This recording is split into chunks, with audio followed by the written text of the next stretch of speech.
ну, сами видите, это карьер, бывший карьер. Мы здесь хотим вот, ну, украсить это место путем вот, посадок деревьев. И здесь началось в прошлом году. Тоже определенное количество саженцев здесь было посажено. В прошлом году, допустим, вот посадили, здесь мы там видим, что она в процентном отношении где-то порядка более 80% она там прижилась. Там сосна тоже обыкновенная. Поэтому мы результат уже как бы видим.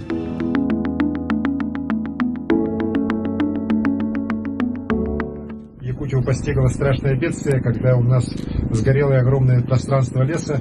И, конечно, пусть мы, не можем руками человека восстановить то, что природа сделала сама.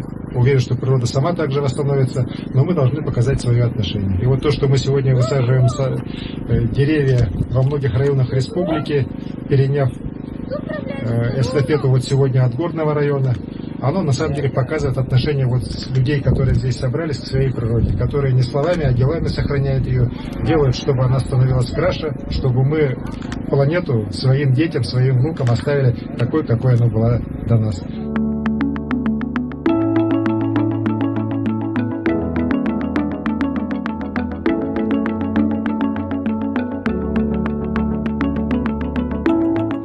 Я нахожусь здесь, и такая энергетика хорошая здесь, и чувствую, что прям природа радуется, что все мы вышли, дети природы, и сажаем с любовью каждое деревце. И очень верим, что они все произрастут.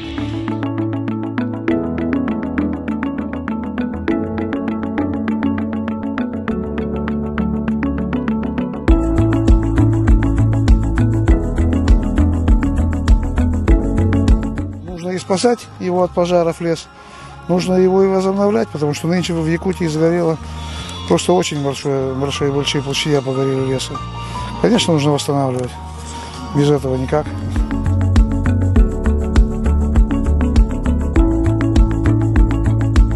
Сегодня проходит такая грандиозная акция, да, это лесовосстановление.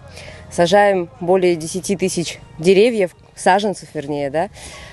Это очень большой вклад.